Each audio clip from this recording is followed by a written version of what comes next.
Oi pessoal, tudo bem? Ralph Peter com vocês novamente, programa Livros em Revista, que vai ao ar toda quarta-feira, às 19 horas, pela nossa BCC Television. Bola, cebola, quer parar de mexer a cabeça? Bola, cebola, Television. Que sempre tem o firme propósito de levar até vocês um bom entretenimento com um elevado teor de cultura. Cultura hoje que vai transcender um pouquinho, que nós vamos falar de uma pessoa, ou com uma pessoa, melhor dizendo, que exerce uma série de atividades, principalmente uma com uma certa benevolência e com muita relevância. Nós vamos conversar com a Liliane Rocha, que tem o currículo dessa mulher, é uma coisa extensa, depois a gente passa para ela. Antes eu quero agradecer novamente a Betânia, a Luciana, o Márcio, que como eu falo sempre, sem eles nós não estaríamos literalmente no ar. Maria Estela Guedes, que a partir do seu site www.com, situado em Lisboa, e mais agora o Facebook, stella.guedes.56, que nos insere, nos abre literalmente portas e janelas de todo o universo lusófono, que eu espero sempre merecer a confiança de vocês todos.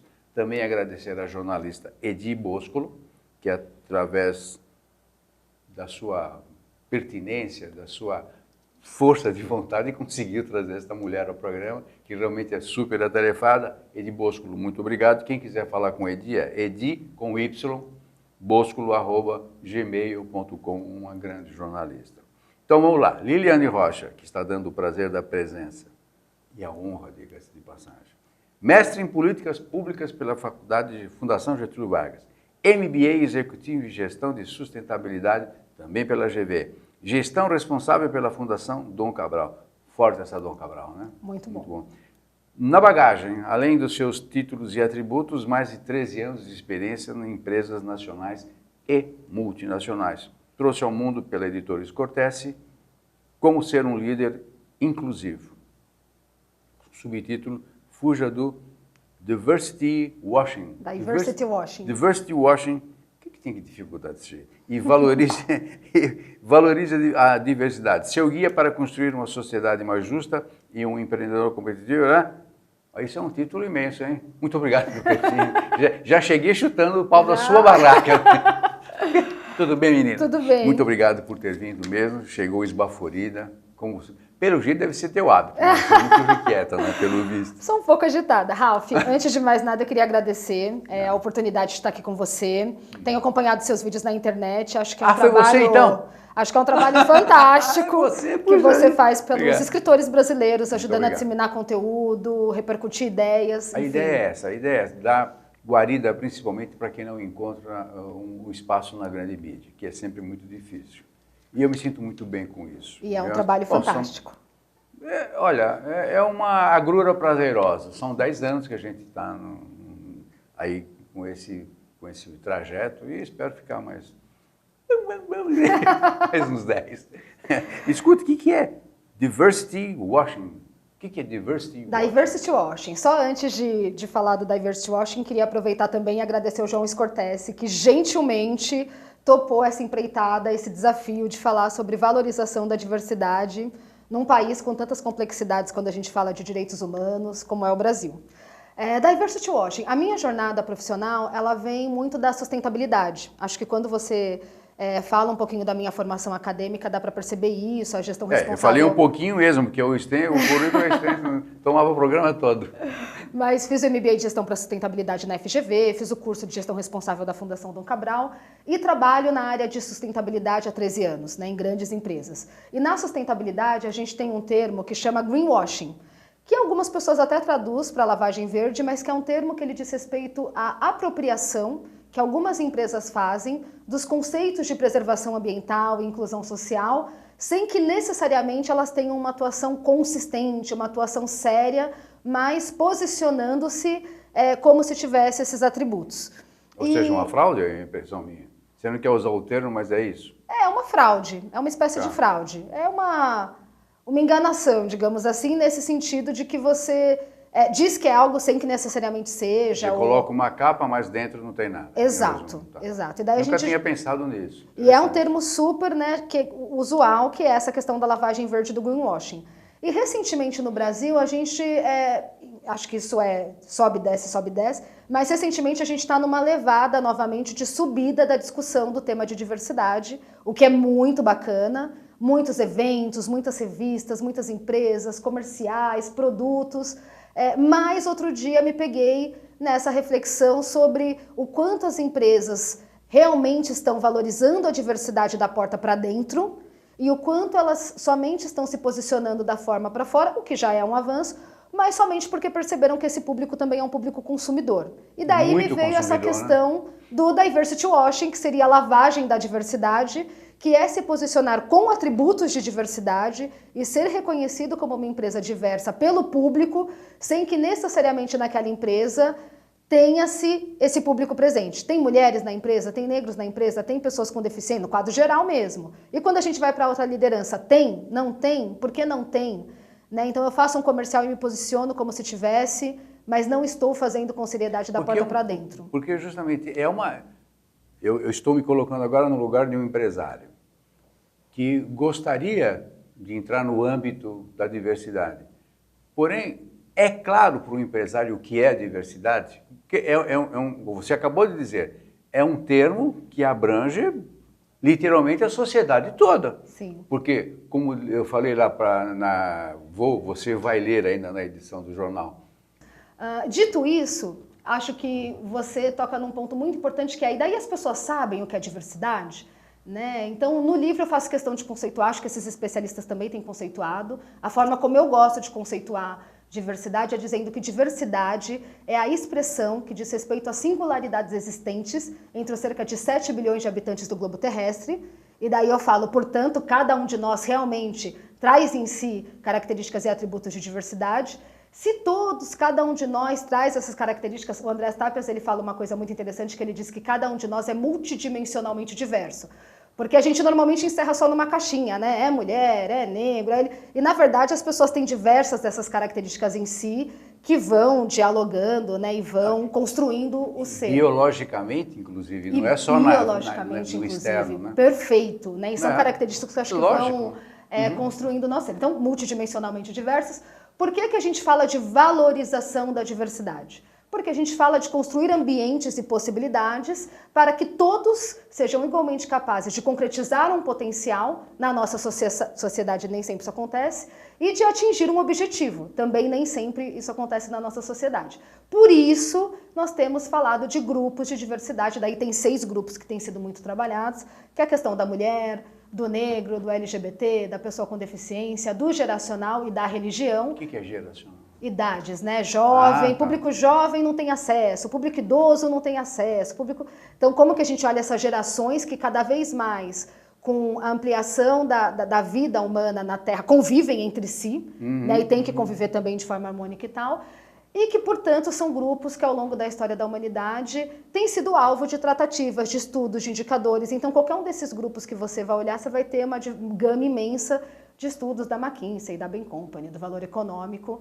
E aí a gente tem traduzido essa linguagem, esses estudos e um pouco dessa percepção de humanidade para as grandes empresas e para os executivos e tudo mais. Então, acho que essa tradução, né, com o que você fala, realmente, nem sempre o executivo, né? Sim. Acho que o importante é perceber que assim como eu preciso de um advogado, assim como eu preciso de um contador, assim como, né, eu preciso de um especialista em diversidade, dentro ou fora da empresa, me ajudando a tratar esse tema de forma metodológica, com conceito, com conteúdo. E aí você criou a gestão Kairos. Eu criei a gestão Kairos, esse termo Kairos. Quando a primeira vez que eu li Kairos, mas não é, você me repreendeu, não é Kairos. O que significa?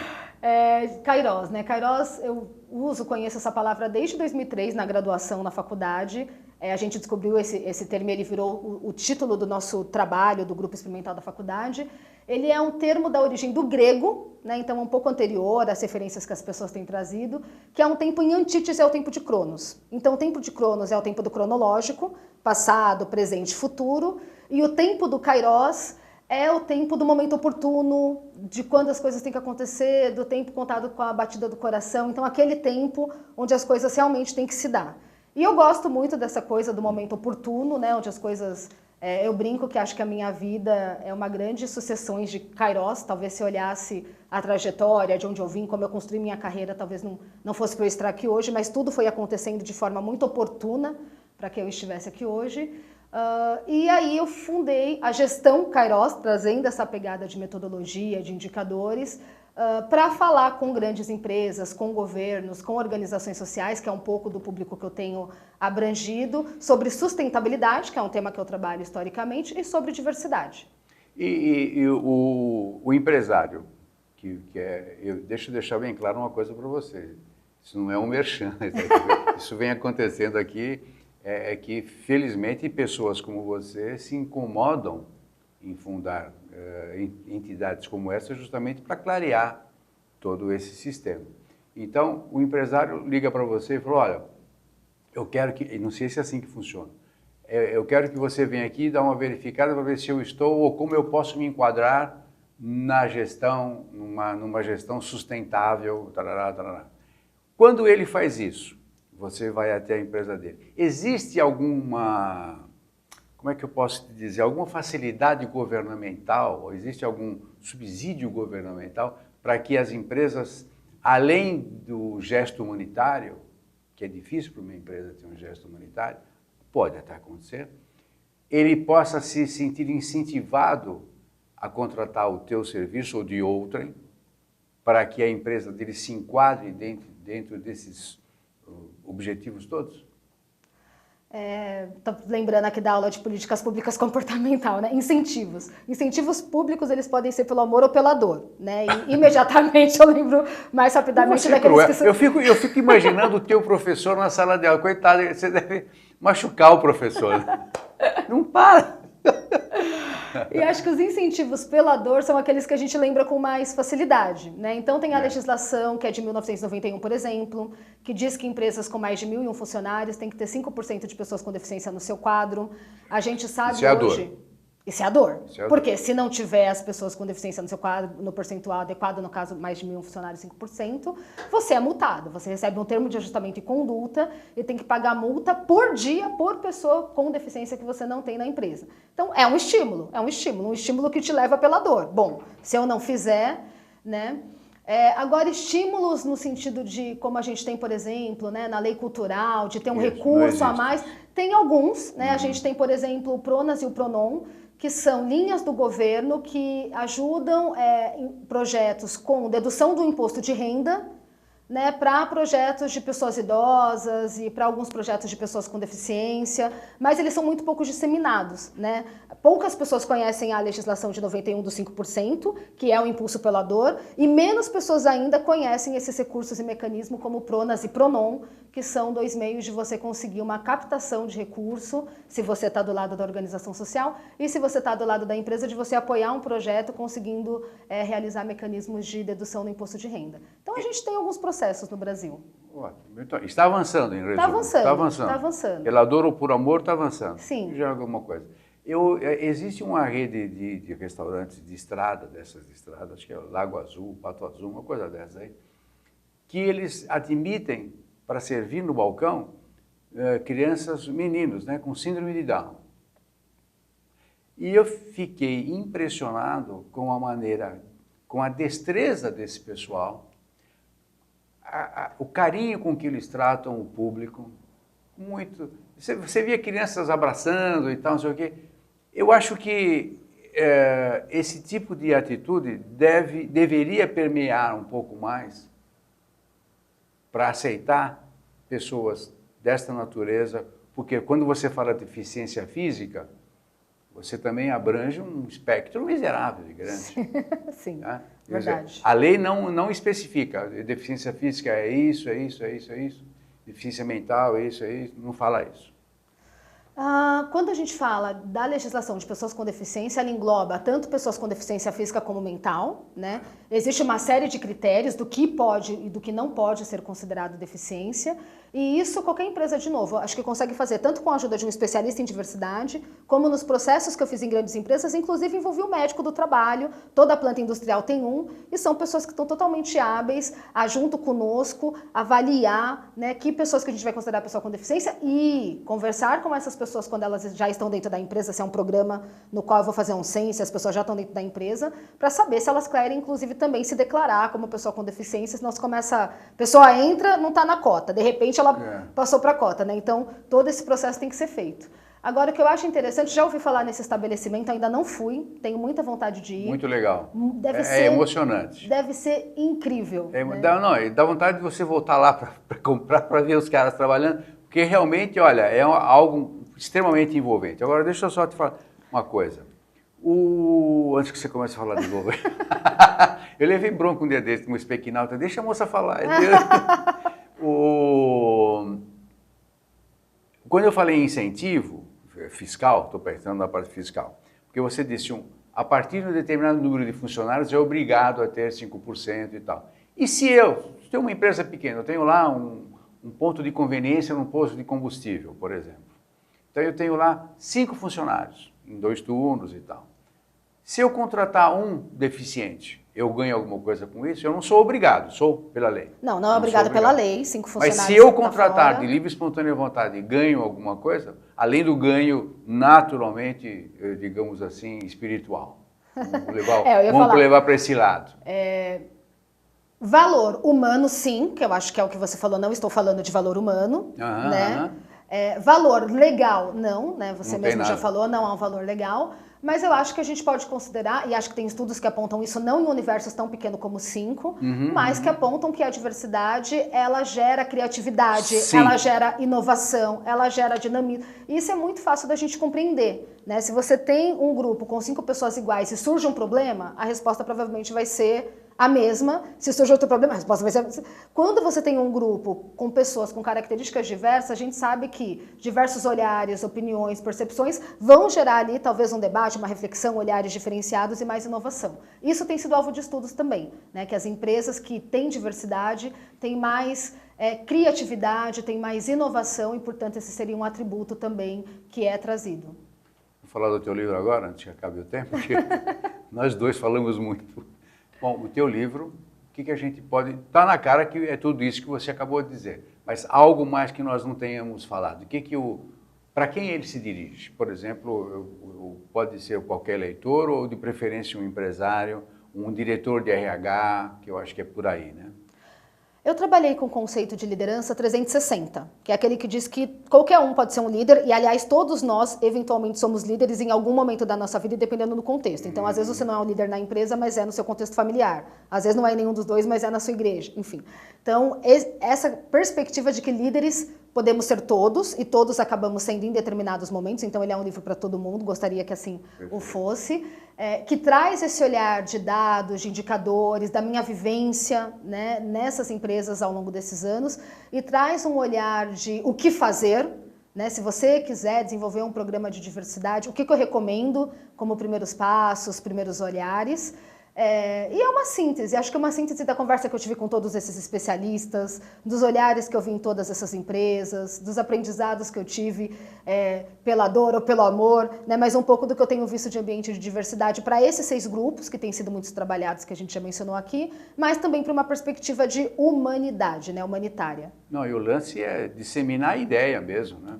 O conceito, a ideia, e fazer com que ela pegue, porque pelas poucas empresas que eu conheço, e mais as empresas assim, de prestação de serviço, gera uma coisa que você talvez não saiba, gera fidelidade do cliente. Que as pessoas se sentem emocionadas ao ver o gesto, e é incrível, você nota uma receptividade muito boa, muito grande. E a pessoa que recebe um emprego desses, extremamente grata. Sim. E olha, você tem ali um funcionário, um ajudante, um cooperador, muito fiel e honesto, né? Porque ele abraça aquela oportunidade como se for a última coisa que ele poderia fazer na vida. Às vezes é a primeira, né? Sim, e literalmente. E isso vai desde pessoas com deficiência, já ouvi esse relato, a pessoas LGBT, né? Então, nessa empresa eu já saí do armário, nessa empresa eu já sou gay, lésbica assumido, nessa empresa eu já posso trazer o meu marido às festas de final de ano. Imagina ter que agora mudar de empresa e começar esse processo tudo de novo. Você sabe que um dia desses eu participo de alguns grupos de networking e levantou-se um sujeito que tem que fazer a apresentação da sua primeira vez, que participa do grupo. Fulano e tal, o cara é homem e tal, numa boa e tal. Na próxima reunião eu vou trazer meu marido. Como? Na próxima reunião eu virei com o meu marido. Sabe aquele negócio de, o que eu leio, o que eu faço agora?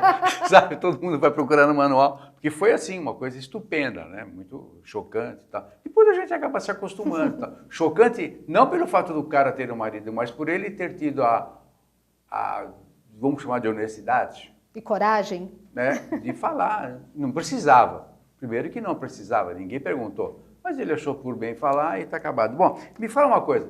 Como é que o Brasil se posiciona com relação a outros países nesta matéria? Difícil, né? Porque são vários grupos de diversidade, cada grupo tem suas características e singularidades. Posso dar alguns exemplos. Então, na questão da mulher, por exemplo, eu gosto de levar um dado que costuma deixar o pessoal surpreso, né? Tem um estudo da União Interparlamentar nos países, né, do mundo que fala sobre o percentual de mulheres na Câmara de um determinado país. No Brasil, a gente está em torno de 8%. E daí eu pergunto normalmente para a plateia, né? Você acha que tem mais mulher na Câmara, no Brasil ou na Ruanda? No Brasil ou no Afeganistão? No Brasil ou na Índia? E todos esses países têm mais mulher na Câmara do que o Brasil. Inclusive Ruanda. Inclusive, Ruanda, então, tem bem mais do que a gente. Então, assim, acho que isso mostra muito, além dos trâmites legais e de governo e de empresas, a cultura do brasileiro. Né? Porque se 50% da população é composto por mulheres e a gente tem 8% de mulheres na Câmara, os homens não votam nas mulheres, mas as mulheres também não estão votando nas mulheres. Então, acho que esse é um cenário de Brasil... Que é estranho, né? Que é estranho, né? É uma idiosincrasia miserável, porque, escuta, se você precisa colocar mulher lá, por que mulher não vota? Exato. Aí o homem se sente, se nem vocês votam em vocês, por que eu vou votar? Por que eu vou votar? E olha, e é interessante como mulher é geneticamente muito mais honesta do que o homem, né? Quando a gente, no comércio, tem que falar com um comprador, me desculpem os compradores, mas isso é o que é uma generalidade. Quando você vai ter que falar com um comprador, você sabe que já tem algum no preço para colocar no bolso do cara. Com mulher você nem pensa perto sobre isso. Você simplesmente não pode nem pensar, porque mulher é honesta. E eu acho muito estranho a mulher não perder essa característica para outra, hein? Ou seja, nós estamos passando um momento muito grave. Ética, honestidade, vai por aí. E a mulher deveria hoje assumir essa posição, com maior amplitude, com um número maior. E, no entanto, parece que elas nem sequer se candidatam. Você vê, nós temos 8% na Câmara, não é isso? Isso. Qual é o percentual de mulheres que se candidatam? Você levantou isso? Não levantei esse dado. Pois é, mas é bem menos, eu também não tenho, mas com certeza é bem menos. Com certeza é bem menos, ou seja, está na proporção. Se você não se candidata, você não pode ser eleita, óbvio. É que aí a gente entra naquela questão do quem nasceu primeiro, o ovo ou a galinha, né? As mulheres não se candidatam e, portanto, não temos mulheres lá, ou esse sistema já é um sistema que não é atrativo para as mulheres por uma série de questões, e daí as mulheres você realmente... Você vê, o mesmo não acontece com o mundo LGBT. Você vê, nós temos deputados que declaradamente são gays, assumem e tal, e foram eleitos por quem? Não foram por mim, com certeza. Mas percentualmente secto, né? Deve ser a mesma quantidade de mulher ou menos, Será? Né? Eu, sei lá, de cabeça eu lembro do Jean Williams, né? Foi o que me veio à mente. Que é uma grande também. referência também, que é um cara também muito bacana, mas eu fico pensando percentual, nessas últimas eleições a gente teve em São Paulo, por exemplo, vários candidatos homossexuais, transexuais, e eu fiquei naquela expectativa, né, de que a gente... E não emplacou, né? Não. Que estranho. Né? Tinham candidatos, mas não foram eleitos, então acho que é... Bom, em suma, você tem um trabalho muito grande pela frente ainda. Eu e um grupo de pessoas, né? Estamos juntos. Temos um trabalho... todo mundo que trabalha com esse tema. E eu desejo, sinceramente, que vocês tenham muito sucesso, porque é o mínimo que a gente pode querer, né? Sim, vamos juntos. Não, pode contar conosco, diga-se, nossas portas estão... Eu sempre falo que nós não temos viés de cor, credo, raça, nada disso. A única obrigatoriedade para sentar-se nessa cadeira é a honestidade e um bom conteúdo. E você, literalmente, tem os dois. Além do que, tem uma personalidade muito forte, marcante. E eu espero que as forças benfazejas te mantenham assim. Isso significa que nós já estamos encerrando o programa. Você percebeu? Percebi. Como você é inteligente. Percebi. Obrigada, Ralf. Obrigado Só posso você. agradecer por esse Que espaço de isso? reflexão e debate. É sempre maravilhoso poder Você abrilhantou o nosso espaço mesmo. E tomara que recebamos pessoas do teu quilate. Porque nós estamos precisando, não só nessa área da diversidade, mas em todas. Muito obrigado por ter vindo. Obrigada mesmo. Nós conversamos com a Liliane Rocha, que escreveu o livro. Qual é o nome do livro? Como ser um líder inclusivo. E o subtítulo você não tem coragem de Fuja falar? do diversity washing e valorize a diversidade. Que eu espero. Que olha, não é um livro de grosso calibre, mas tem muita profundidade e ela demonstra em cada linha ser a senhora literalmente da matéria. Muito obrigado. Obrigada Muitas mesmo. felicidades. Pessoal, muito obrigado pela paciência, audiência e até a próxima semana. Tchau, tchau.